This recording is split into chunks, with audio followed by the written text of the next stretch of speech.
l'APF France Handicap est une association nationale qui a actuellement plus de 25 000 adhérents et il y a une délégation dans chaque département en France. Les spécificités, c'est vraiment de soutenir et d'aider les personnes en situation de handicap et leurs familles. Donc la Fondation ARCEP, ses missions principales, c'est informer les malades, son entourage et les professionnels de santé et les chercheurs. Le financement de la recherche au niveau national et international. Dans son fonctionnement pratique, il y a 7 personnes au siège de la Fondation pour mettre en place toutes les directives données par le conseil d'administration et le conseil scientifique. Et sur le terrain, nous sommes aidés par près de 400 bénévoles.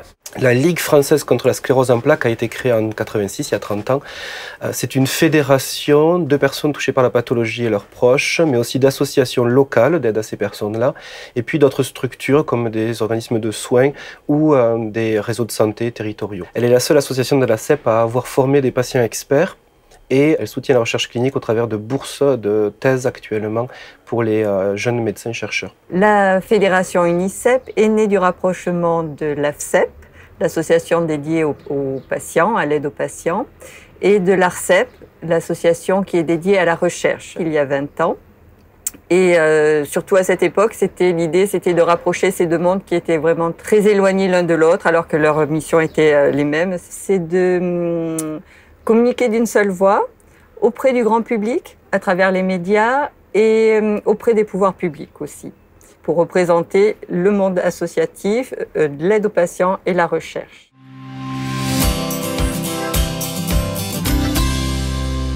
C'est vraiment d'aider les gens à mieux vivre, de les aider aussi à faire leur démarche administrative. Lorsque une personne est touchée par une maladie chronique, elle n'est pas la seule affectée, mais toute sa vie familiale, professionnelle, sociale va être impactée. Il est donc important d'informer et de soutenir toutes les personnes qui sont touchées par cette maladie. Et puis elles sont là aussi pour informer le public sur la maladie, vulgarisation de l'information scientifique, et de l'aide aussi juridique. Et ensuite, c'est le soutien à la recherche pour certaines, recherche clinique ou recherche fondamentale.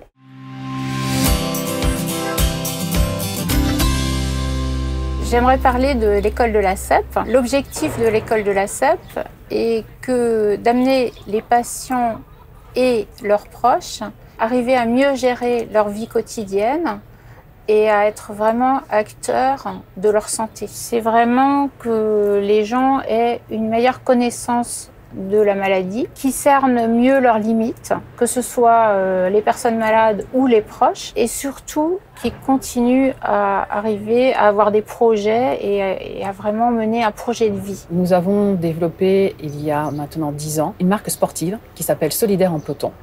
Cette action a pour but d'informer sur la maladie à travers le sport, à travers des animations sportives, afin de montrer non seulement que le sport a un intérêt bénéfique dans la maladie au niveau thérapeutique, mais aussi au niveau social. Depuis 4 ans, nous valorisons le petit ruban bleu CEP qui représente un peu la solidarité auprès des personnes touchées par la maladie, que ce soit eux-mêmes ou les proches, bien sûr. Et la formation des patients experts, comme dit Catherine Tourette-Turgis, toute personne qui a une maladie chronique a un vécu, elle peut le transformer en expérience et grâce à une formation qu'on a lancée dans la sclérose en plaques, ils le transforment en expertise, cette expérience. Ça leur permet en fait d'aller ensuite au contact du grand public, d'autres personnes qui ont la maladie, des décideurs politiques et d'apporter l'expérience et l'expertise de toutes les personnes qui ont la sclérose en plaques.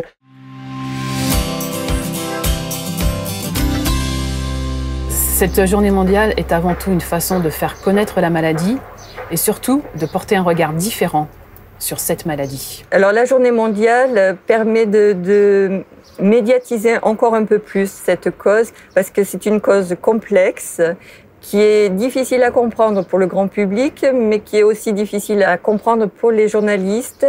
Et on a du mal à les mobiliser sur ce thème. Bien souvent, le grand public ne connaît pas la sclérose en plaques. Il y a des gens qui pensent que c'est une maladie de peau. Il y a vraiment besoin que chacun sache ce que c'est, parce qu'elle touche quand même beaucoup de gens, et bien souvent de manière complètement invisibles. La journée mondiale, chaque année, représente un challenge pour les associations dans la sclérose en plaques. D'abord parce que nous sommes nombreux et que nous avons des actions du coup un peu dispersées. On espère l'année prochaine la faire toutes les associations en commun, ensemble, et ainsi pouvoir toucher plus le public, encore plus que cette année.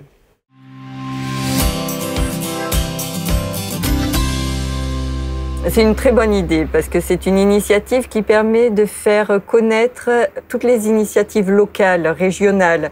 Là aussi, il existe beaucoup de choses sur le terrain et malheureusement, c'est pas encore très bien connu. Pour les malades et leur entourage, c'est aussi toujours très important d'avoir un retour de personnes touchées par cette maladie, un retour d'expérience, partager des émotions, des expériences, une façon de vivre. Le fait qu'ils soient allés au contact des acteurs locaux et puis des acteurs nationaux, ça c'est une nouveauté, ça montre que sur les territoires, il y a une activité, il y a des idées, il y a des projets qui sont portés. Lumière sur la CEP, c'est un moyen d'information et c'est très très important de communiquer sur ce que c'est que la sclérose en plaques.